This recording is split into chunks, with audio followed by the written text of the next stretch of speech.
শ্লোক ২২ অনন্যাশ্চিন্তয়ন্ত মাং যে জনা পর্যুপাস্তে তেষাং নিত্যাভিযুক্তানাং যোগক্ষেমং বহাম্যহম। বাংলা অর্থ যারা একনিষ্ঠ মনে আমাকে সর্বদা স্মরণ করে ও উপাসনা করে আমি তাদের প্রয়োজনীয় জিনিস এনে দিই এবং যা আছে তা রক্ষা করি। ভক্তদের প্রতি ঈশ্বরের প্রতিশ্রুতি একনিষ্ঠ ভক্তি, ঈশ্বর স্মরণ, যোগ প্রয়োজনীয় জিনিস, ক্ষেম রক্ষা, সংক্ষিপ্ত শিক্ষা। যে ভক্ত সত্যিই ঈশ্বরকে স্মরণ করে তার প্রয়োজন এবং তার রক্ষা দুটোর দায়িত্বই ঈশ্বর নিজে নেন। এটা ভগবদ্গীতার খুব বিখ্যাত শ্লোক। এখন কৃষ্ণ বলবেন যারা অন্য দেবতাকে ভজনা করে তারা আসলে কাকে পূজা করছে। শ্লোক ২৩ যে পণ্য দেবতা ভক্তা যজন্তে শ্রদ্ধয়ান্বিতা তেপি মামেত কাউন্তে যজন্তবিধিপূর্বকম।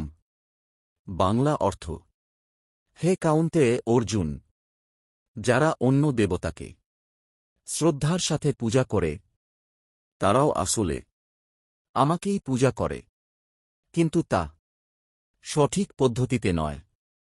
সকল পূজার মূল দেবতার পূজা, শ্রদ্ধা, কিন্তু মূল লক্ষ্য ঈশ্বর।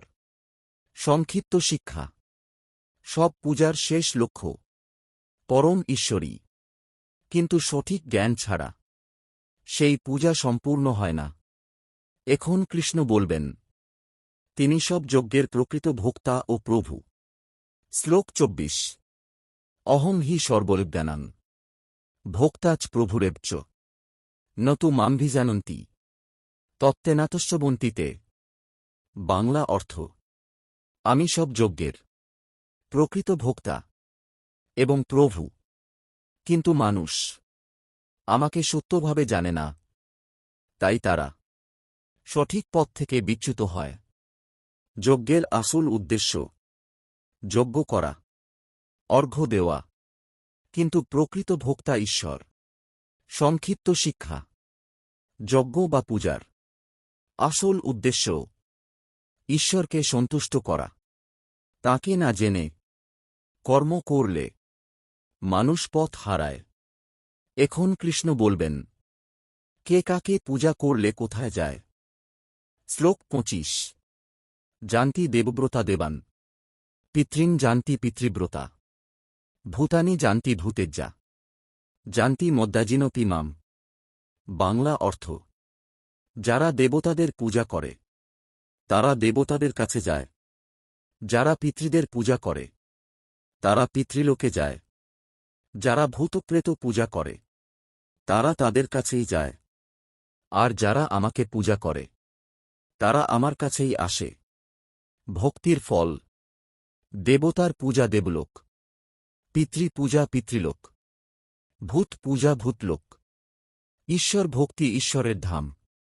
সংক্ষিপ্ত শিক্ষা যে যাকে পূজা করে সে তার ফলই পায়, কিন্তু ঈশ্বর ভক্তি মানুষকে সরাসরি পরম ধামে পৌঁছে দেয়। এখন কৃষ্ণ বলবেন ভক্তি দিয়ে সামান্য কিছু দিলেও তিনি তা গ্রহণ করেন। এটা গীতার আরেকটা খুব বিখ্যাত শ্লোক। শ্লোক ২৬ পত্রং পুষ্পং ফলং তোয়ং যো মে ভক্তা প্রযচ্ছতি তদহং ভক্তুপরিতম অশ্নামি প্রজতাত্তন। বাংলা অর্থ যে ভক্তি সহকারে আমাকে একটি পাতা, একটি ফুল, একটি ফল অথবা একটু জল অর্পণ করে আমি সেই ভক্তির অর্পণ সানন্দে গ্রহণ করি। ভক্তি আসল। পাতা, ফুল, ফল, জল সবচেয়ে গুরুত্বপূর্ণ হল ভক্তি। সংক্ষিপ্ত শিক্ষা ঈশ্বর বড় উপহার চান না, তিনি চান ভক্তি, ভালোবাসা এবং আন্তরিকতা।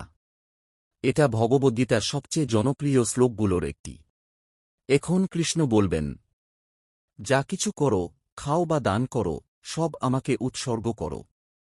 শ্লোক ২৭ যৎ করসি যদস্নাসি যজ্জুহসি দদাসি যৎ যত্তপস্যসি কাউন্তে তৎকুরুষ্ব মদর্পণম।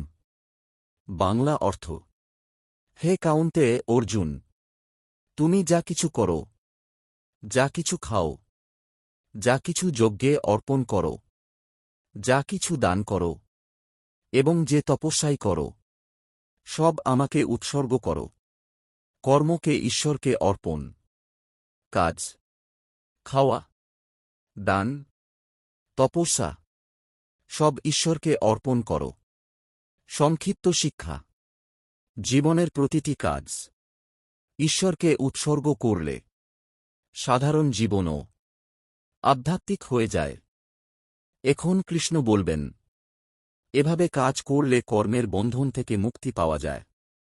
শ্লোক ২৮ শুভাশুভ ফ্লাইরেবং মোক্ষ সে কর্মবন্ধনৈ সন্ন্যাসযোগ যুক্তাত্মা বিমুক্ত মামুপৈষ্যসি।